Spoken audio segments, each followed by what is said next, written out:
you doing? Welcome back. This is Winder's Ranger. I'm going to do a quick video just on maintenance on the Wahl beard trimmer that I use for the sides of the back of my head when I cut my hair. I used it in the do-it-yourself haircut with the Elite Pro video. If you want to go back and watch that, I'll link that to this video if you'd like to go see it. But this particular trimmer, we're having some issues with, I think the little bits of hair have clogged up the cutting head and have gotten back into the drive shaft from the motor. I took the top portion off, which was up here. You remove the battery case, like so, and there's a small Phillips head screw inside here. I remove that, and this upper portion lifts off, and the motor is inside of here, and then the drive shaft comes up and it creates a reciprocating motion back and forth on the blade. And I couldn't get down inside this area up in here with the where the shaft meets the cutting head. So we're going to come in from the other side. We're going to take these screws off, and I'm going to pull the guide and the cutting head off and see what's inside there. Alright, we'll be back in a minute.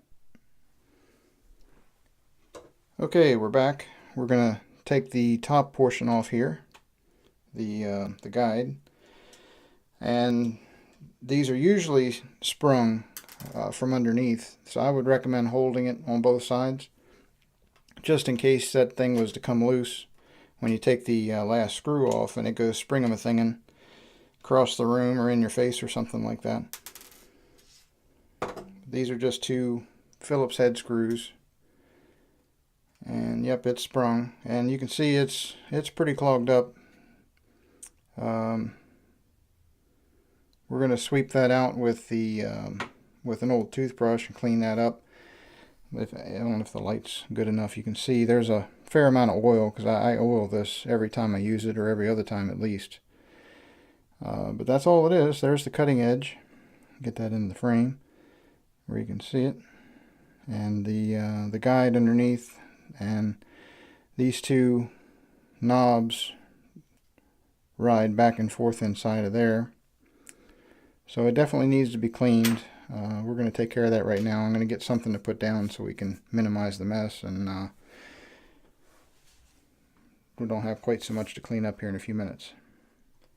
So to clean this out, like I said, I just used an old toothbrush, nothing fancy.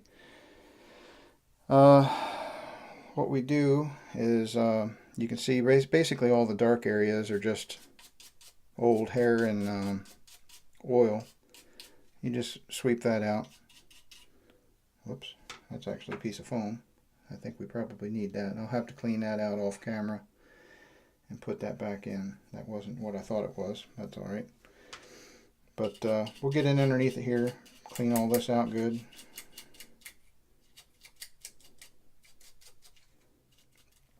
And as far as the cutting head, or the cutting blade, we'll just sweep that out.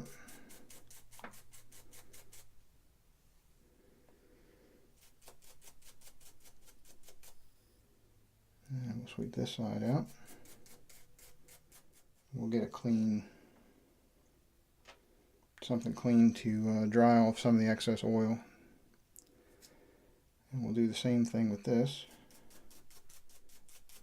I've had this, this came in the Wahl Dcase, which is featured on another video that I have in my playlist. I purchased this, it came in a kit back in 2010, I think it was. I purchased it, maybe 2009. And I'm not sure I've ever had the beard trimmer pulled apart. I know I've had the other ones pulled apart. They all come apart basically the same, at least the Wahl products do. I can't speak on other brands, but all the Wahl products I have, the Elite Pro, the Dcase, and the Home Pro, and this beard trimmer, they all disassemble basically the same as far as the cutting head is concerned. So that may explain why this is as dirty as it is. If I've never had this apart, that's probably why.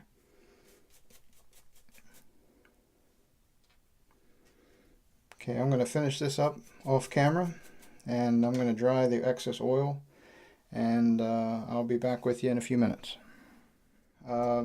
Taking a closer look at this foam piece, I'm going to give this a try without putting that back in. I don't think I'm going to get that back in without gluing it in anyway, because the adhesive actually came loose, and that's part of the adhesive backing to the foam.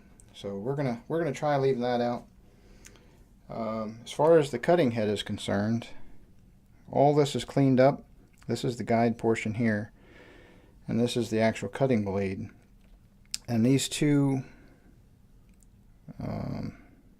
knobs here, this is actually a plastic, we'll call it a bushing. I don't know exactly what the proper term for that is, but that's a second piece. And I pulled that, I lifted it up just enough where I was able to sweep underneath of it and get some of the excess hair and oil out from underneath of there and put it back.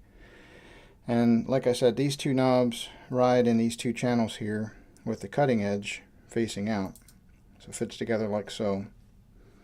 And the end of your drive shaft has got an offset knob that fits inside this center channel, and that causes us to run back and forth like so.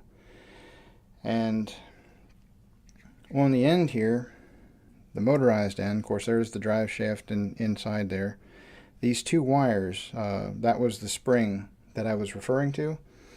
And it looks to me like, I didn't see it when I took it apart, but there's two grooves here. I'm starting to get loose here, hold on. There we go. There's two grooves. There's one on this side, and there's one on this side. And I think these two wires fit inside there, and that provides resistance against the motor, so this functions properly. So, try to hold this so not everything's not falling apart on me. And you just line these two wires up. Do the best I can to get this on camera away from my big fingers. But just like that. And we roll it back over and expose the two screw holes, and we'll replace those. Try to get one started so it kind of holds everything in place, and we'll worry about the other one here in a second.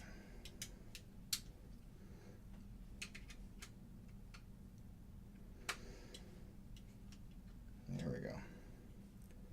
And line it up, and we'll get the other one. Put the other one in there. Get it started. Because these when you start them, I would recommend starting them with your fingers. They only thread into the plastic. There's no metal portion inside there that they're threading into. So if you do this repeatedly, eventually what's going to happen is you're going to strip that plastic out. I'm sure that's designed into this in such a way that that's a insurance that, you know, it's not going to last too terribly long. Although, like I've said, I've had these for 2010, so I'm going on 7 plus years. So let's see how we did. Yeah, I think we're good.